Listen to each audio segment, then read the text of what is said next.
ठीक है, तो बिल्कुल बेसिक से पहला सवाल लेकर के आया हूं ताकि आपको कंसेप्चुअल तरीके से समझ में आए, कंसेप्ट से समझ में आए।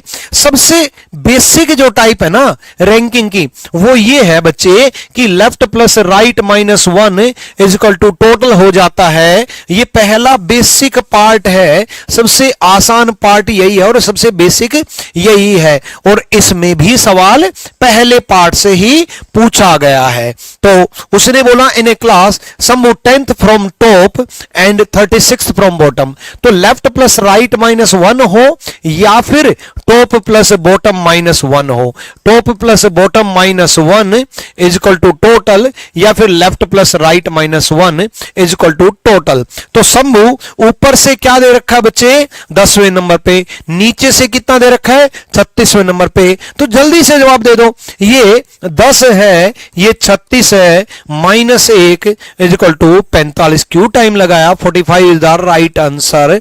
किसी एक में से एक पहले ही माइनस कर लो, 36 में से एक गए 35, 10 45, काम खत्म। ठीक है, इसके बाद कुछ ऐसे सवाल आते हैं, वो इससे बड़ा है, वो इससे छोटा है, वो इससे लंबा है, वो इससे छोटा है ना, वो इससे मोटा है, वो इससे पतला है, वो इससे तेज चलता है, वो इससे धीमे चलता है, कोई कहीं बैठा कोई कहीं बैठा, ये टाइप भी बहुत आती है। तो सबसे बेसिक है, अब हम उसमें भी चलते हैं। ऐसे सवालों में सबसे पहले ये पढ़ेंगे कि पूछा क्या है, इनमें से चौथा सबसे लंबा कौन है। इससे क्या होगा, हमारा फोकस फोर्थ पे होगा। हो सकता है सारे अरेंज ना करने पड़े, फोर्थ पहले ही आ जाए। ये पहले ही पढ़ लेना कि पूछा क्या है। कारण क्या है कि उससे हमारा फोकस फोर्थ पोजीशन पर रहेगा, मतलब इस पर रहेगा, इस पर फोकस रहेगा। ठीक है, उसने बोला यू कम से कम 3 व्यक्तियों से लंबा है। देखो 3 व्यक्तियों से लंबा है और कम से कम 3 व्यक्तियों से लंबा है, दोनों में फर्क है।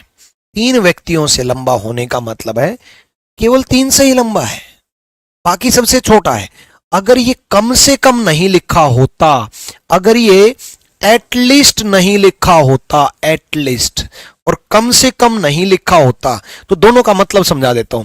कम से कम अगर नहीं लिखा होता तो इसका मतलब यह होता कि यू 3 व्यक्तियों से लंबा है, 1 2 3, यहां यू होता, बाकी सबसे छोटा है। और कम से कम 3 का मतलब है कि कम से कम 3 से तो लंबा है ही, 4 से भी हो सकता है, 5 से भी हो सकता है, कम से कम 3 से है, कम से कम 3 से है। ठीक है, चलो भाई अब आगे। W V से लंबा है। अब देखो U या तो यहां जाएगा या यहां जाएगा या यहां जाएगा। उसने क्या बोला, W V से लंबा है, W V से लंबा है।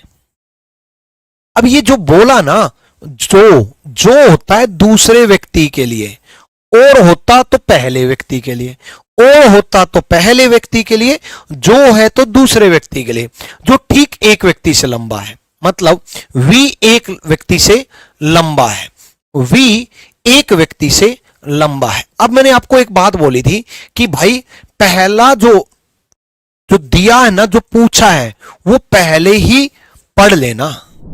W V से लंबा है तो ऊपर जाएगा, जो ठीक एक व्यक्ति से लंबा है, यानी कि V एक व्यक्ति से लंबा है, मतलब V फिक्स, V फिक्स तो W फिक्स,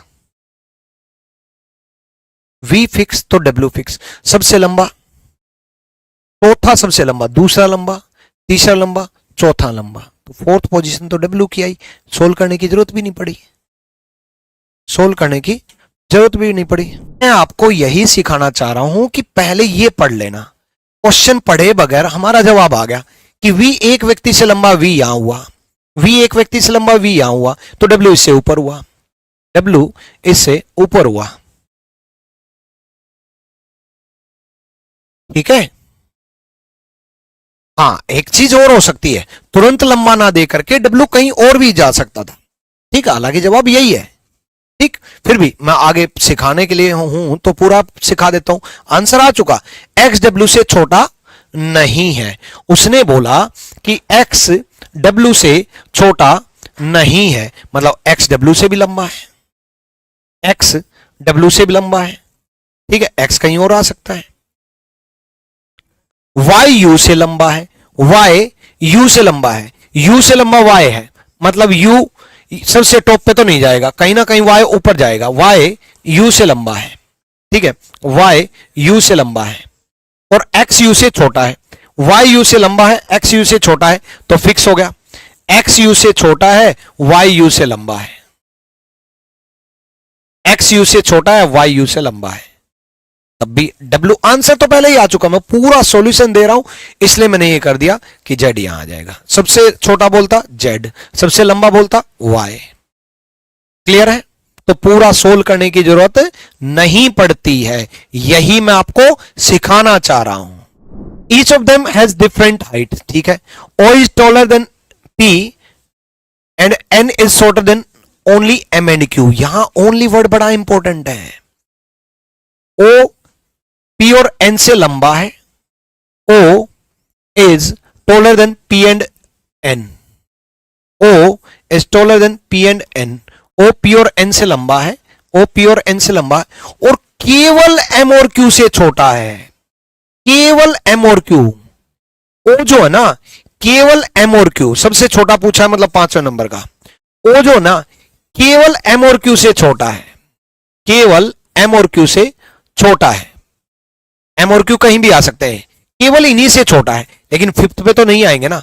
अब देखो ऐसे सवालों में कई बार ऐसा हो जाता है कि फिफ्थ नंबर पे O नहीं जा सकता, M और Q भी नहीं जा सकते, तो N और P में से जाएंगे, है ना। उसके बाद M और Q से छोटा है, केवल एक व्यक्ति N से छोटा है, N से छोटा केवल एक व्यक्ति है, तो N यहां आएगा, P यहां आएगा, 5वें नंबर पे P गया, काम खत्म। Is the right answer. उसने पूछा इनमें से सबसे भारी कौन है। सबसे भारी कौन है मतलब पहली पोजीशन पूछी है, ठीक है। पहली पोजीशन पूछिए तो फोकस इसी पर रहेगा कि पहली पोजीशन किसकी आएगी, ठीक है। अब देखो A B से भारी है, C D से हल्का है। A B से भारी है, C D से हल्का है। A B से भारी दे रखा है, C D से हल्का दे रखा है, ठीक है। B D से हल्का है, B D से हल्का है। अब देखो B जो है ना वो D से हल्का है, B D से हल्का है, तो B कहीं ना कहीं आ जाएगा, मतलब B भी हल्का है D से। B हल्का है D से तो D बीच में आएगा, ठीक है। B D से हल्का है लेकिन E से भारी है। ध्यान दो, B D से हल्का है लेकिन E से भारी है। B D से हल्का है लेकिन E से भारी है। D सबसे भारी नहीं है। देखो D B E लगातार, यहां से तो D B E आ नहीं सकते क्योंकि D सबसे भारी नहीं है, ठीक है। D सबसे भारी नहीं है। अब D से छोटा B है तो B सबसे भारी नहीं हो सकता। D से छोटा E है, D से छोटा B है तो B सबसे भारी नहीं हो सकता। 5 दोस्त हैं, D सबसे भारी मना कर दिया। D से छोटा B है तो B नहीं हो सकता। D से हल्का, छोटा मतलब हल्का, E है तो E नहीं हो सकता। D से हल्का C है तो C नहीं हो सकता। तो सबसे भारी कौन जाएगा? A। सबसे भारी कौन जाएगा? A। सबसे भारी A जाएगा। बिना सोल्व किए क्वेश्चन सोल्व हो गया। कई बार सॉल्यूशन जरूरी नहीं होता, क्वेश्चन का जवाब जरूरी होता है। क्यों? क्योंकि उसने बोला कि D से हल्का C है, D से हल्का B है, D से हल्का E है और D सबसे भारी नहीं है। तो D नहीं है, B नहीं है, C नहीं है, E नहीं है, तो कौन बचा? A। अरेंज करने की जरूरत ही नहीं पड़ी, अरेंज करने की जरूरत ही नहीं पड़ी, ठीक है। फिर भी अगर जरूरत पड़ जाए तो D, B, E और C यहां कर लो, यहां कर लो, कहीं भी कर लो, हमें मतलब ही नहीं है। सबसे भारी A हुआ।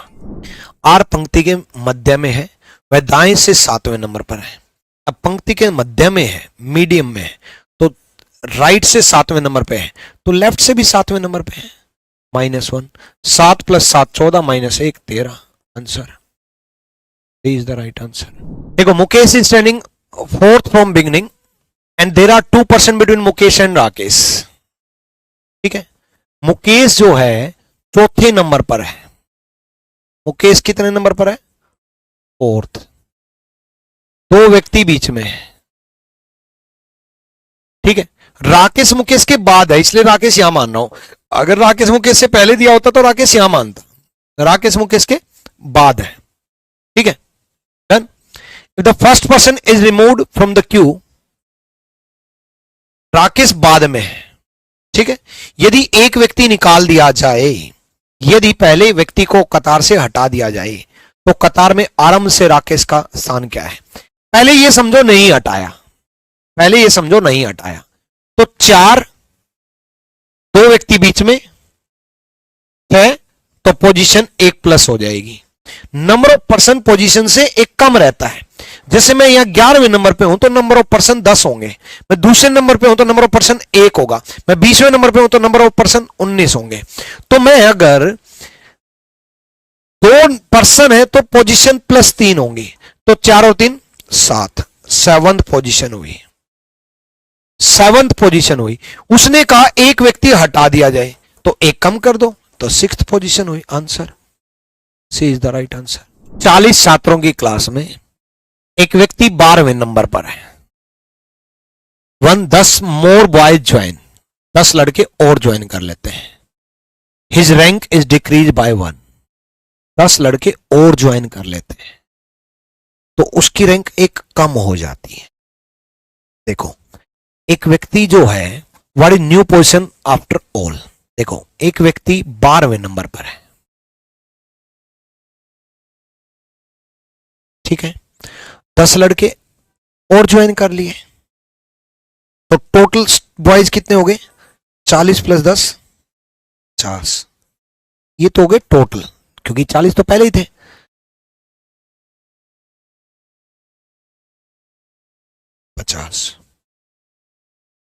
ठीक है, टोटल बॉयज हो गए 50, तो उसकी रैंक 1 कम हो जाती है।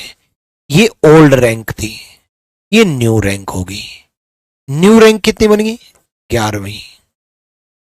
अब टॉप से हमें पता चल गया 11वीं, बॉटम से पता करना है -1। टोटल कितना हो गया अब नया? 50। टोटल कितना हो गया नया? 50। ठीक है, टॉप से हमें पता चल गया 11वीं, 1 कम हो गया ना, decrease by 1, rank is decrease by 1, तो रैंक 1 कम हो गई है ना भाई। रैंक 1 कम हो गई तो इससे हमें पता चल गया कि 12वीं से रैंक कितनी चली गई? 11वीं। 12वीं से रैंक कितनी चलेगी? ठीक है, तो 10 40। अच्छा वो सॉरी सॉरी सॉरी, उसने कहा his rank is decreased bye 1। 11वीं तो रैंक बढ़िया हो जानी होती है, ये ध्यान नहीं दिया मैंने भी। Rank is decreased bye 1, rank 1 कम हो जाती है। बहुत बड़ी गलती करते हैं बच्चे, रैंक डिक्रीज करने का मतलब है 11वीं कर देते हैं, और ये 11वीं नहीं है, ये रैंक कितनी बन जाएगी? 13वीं।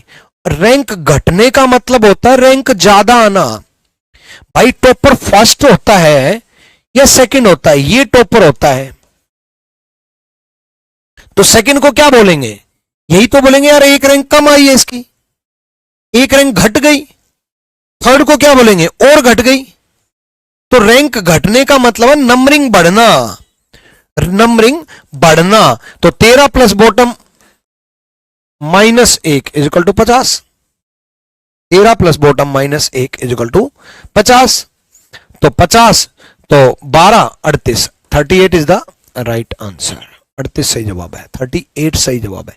रैंक 1 घट जाती है और जल्दबाजी में यही होता है कि 12 का 11 कर दिया जाता है। रैंक 1 बढ़ जाए तो यहां 11 हो जाएगी। Rank is increase by 1, rank तो उसका स्थान 1 कम हो जाए तो 1 बढ़ा दो, और रैंक 1 कम बढ़ जाए तो 1 घटा दो, उल्टा कर देना। रैंक बढ़ने का मतलब है रैंक अच्छी होना। ठीक है, 1 कम हो जाए मतलब रैंक खराब होना। कम होना, रैंक कम होना मतलब खराब होना। खराब होना मतलब 12 से 13 हो जाना। खराब होने का मतलब है 12 से 13 हो जाना। क्लियर है? कोई दिक्कत? ठीक, चलो एक ये भी सोच सकते थे भाई पहले रैंक कितनी थी नीचे से, पहले रैंक नीचे से कितनी थी? दूसरा तरीका, पहले रैंक नीचे से कितनी थी? पहले रैंक नीचे से कितनी थी भाई? 40 में से 11 गए, पहले रैंक नीचे से 40 में से 11 गए, आपकी कितनी होगी? 29। 10 लड़के ऐड हो गए तो कितनी होगी? 39। एक रैंक खराब होगी तो बच गए 38। आंसर उससे भी कर सकते हो। A and B are facing north, ठीक है। A become 6th from right end, A right से छठे नंबर पर है, ठीक है। A become 6th from right end and starting from left end. ये क्या बोल रहा है? ए और बी दाएं छोर से शुरू होकर ए दाएं छोर से छठे स्थान पर चला जाता है और बाएं छोर से शुरू होकर बी बाएं से 7वें स्थान पर चला जाता है, ठीक। नहीं हो रहा ओपन डिस्क्रिप्शन का भी, 6th 7th, ठीक है। अब ए और बी, ए बी के ठीक दाएं हैं। ये बड़ी इंपॉर्टेंट चीज है कि ए बी के राइट में है। अगर ए बी के राइट में ना देकर के लेफ्ट में होता तो ओवरलैप का केस हो जाता, ठीक है। तो टोटल बन गया 7 और 6 13। अब आप कहोगे इसमें -1 क्यों नहीं किया? भाई -1 एक बंदे के लिए होता है, एक बंदे का लेफ्ट एक बंदे का राइट, ये 2 बंदों का है। 7 और 6 13 answer. In a class of 60 students where the number of girls is twice the number of boys, लड़कियों की संख्या लड़कों से 2 गुनी है, तो लड़कियां 2/3 मतलब 40, बॉयज 1/3 मतलब 20। लड़कियों की संख्या लड़कों से 2 गुनी है। A boy Kishore is ranked 19th from top. एक लड़का किशोर जो है ना, ऊपर से कितने नंबर पे है? 19th नंबर पे, 19वें नंबर पे। There are 9 girls ahead of Kishore. 9 लड़कियां आगे हैं। अब 9 लड़कियां आगे हैं, अब टोटल नंबर ऑफ स्टूडेंट आगे कितने हैं? 18। 18 छात्र आगे हैं भाई, 19वें नंबर पे है तो 18 छात्र आगे। उनमें से कह रहा है कि 9 लड़कियां हैं, तो टोटल 18 है, 9 लड़कियां हैं तो 9 बॉयज हैं। 9 लड़कियां हैं तो 9 बॉयज हैं, है ना। तो उससे नीचे कितने बॉयज हैं? टोटल बॉयज कितने हैं? 20। 9 बॉयज आगे हैं, एक बॉयज खुद किशोर हो गया। 20 बॉयज में से 9 बॉयज आगे हैं, एक किशोर खुद हो गया, तो कितने पीछे रह गए? 10। उससे नीचे कितने रह गए? 10।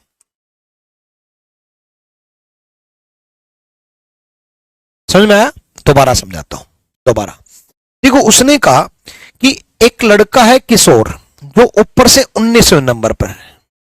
लड़का किशोर है जो ऊपर से 19वें नंबर पे है। 19वें नंबर पे है तो कितने स्टूडेंट उससे आगे हैं? 18। भाई मैं दूसरे नंबर पे हूं तो मेरे से आगे 1 स्टूडेंट है। मैं 10वें नंबर पे हूं तो मेरे से आगे 9 स्टूडेंट है।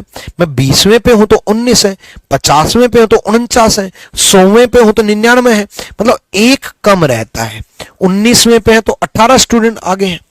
19वें पे है तो 18 स्टूडेंट आगे हैं, और 18 स्टूडेंट में से उसने खुद कहा है 9 लड़कियां आगे हैं। उसने खुद कहा है 9 लड़कियां आगे हैं, तो आगे कितने बॉयज हैं? 9। जब ये पता चलेगा कि आगे कितने बॉयज हैं? 9, तो टोटल में से घटा लेंगे।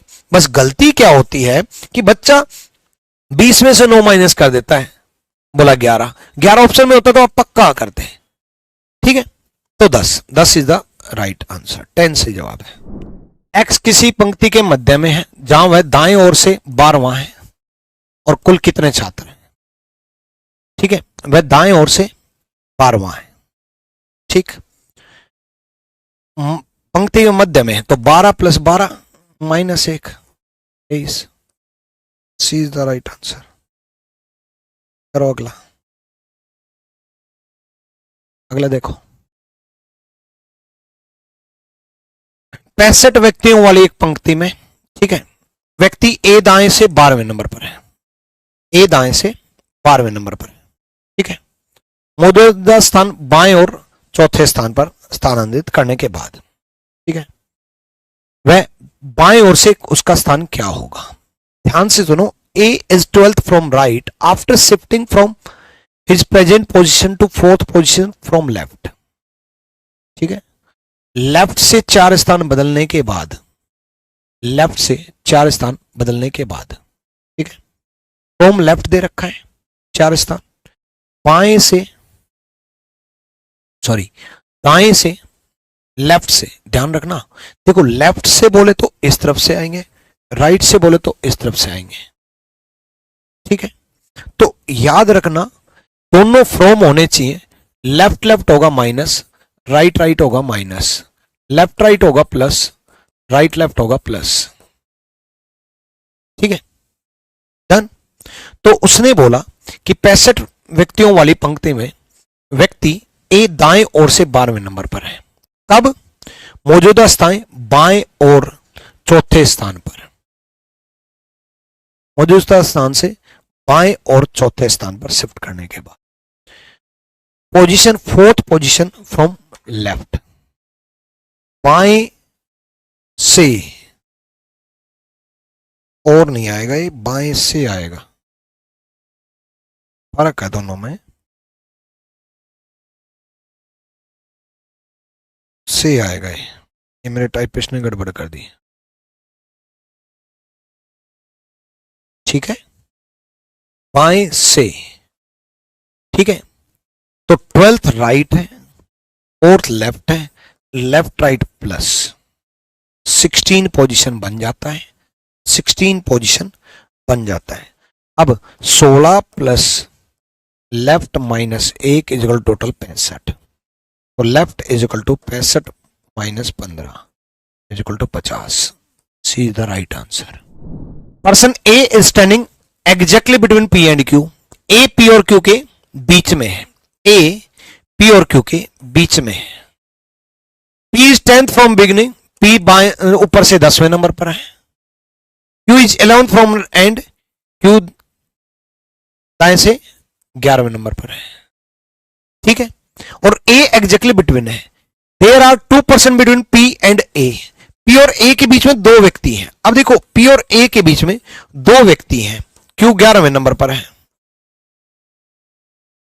पी और ए के बीच में 2 व्यक्ति हैं, अब 2 यहां है तो 2 यहां पर भी है। एग्जैक्टली बिटवीन का मतलब यही होता है, एग्जैक्टली बिटवीन का मतलब 2 यहां तो 2 यहां। ठीक है, तो 10 प्लस 2 और 1 3 और 2 5 प्लस 11 ये 10 और 5 15, 1 16 और 10 26, 26 is the right answer. B is 3 place left of D. B D के 3 स्थान बाएं तरफ है। Who is at the right end. D बिल्कुल राइट एंड पर है। ठीक है, and 4 place right of E. E के 4 स्थान बाएं तरफ है, 4 स्थान राइट में दाएं तरफ। Who is at left end, ये लेफ्ट एंड में है। देखो 3 प्लेस बोला था बीच में 2 है, और 4 प्लेस बोला था मतलब बीच में 3 है, तो 1 2 2 4 1 दोबारा। बी के डी के 3 स्थान बाएं तरफ है।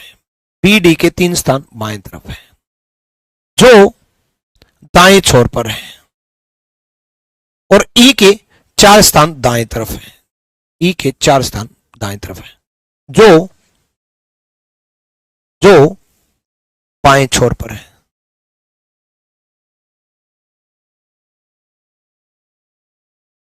कुछ गलत पढ़ रहा हूं मैं।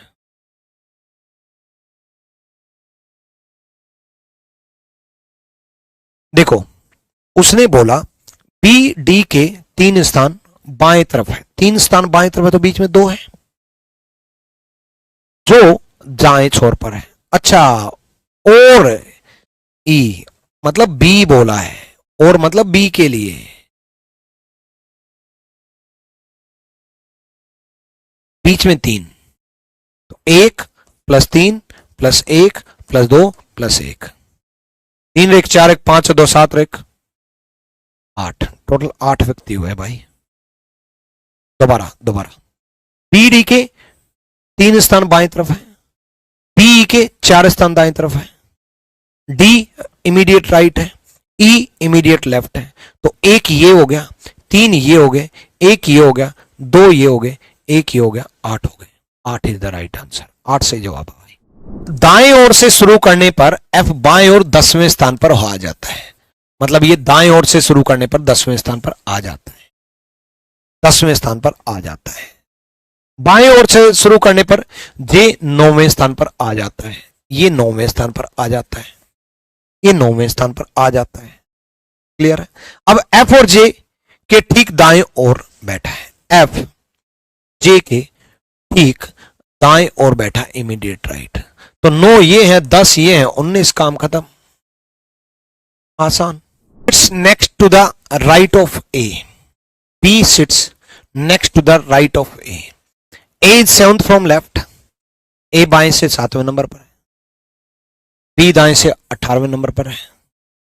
ए और बी इंटरचेंज कर लेते हैं, ए और बी इंटरचेंज कर लिया, ठीक है। What the position of B from right, B का राइट से 18 से 1 बढ़ जाएगा तो 19 हो जाएगा, 18 + 1 19, काम खत्म। डन? क्लियर? डन है? चलो भाई, क्लियर है भाई? तो आज के लिए इतना ही काफी है, अगली क्लास में मिलेंगे। क्लास कैसी लगी आप कमेंट सेक्शन में जरूर बताएं। Till then bye bye, take care भाई।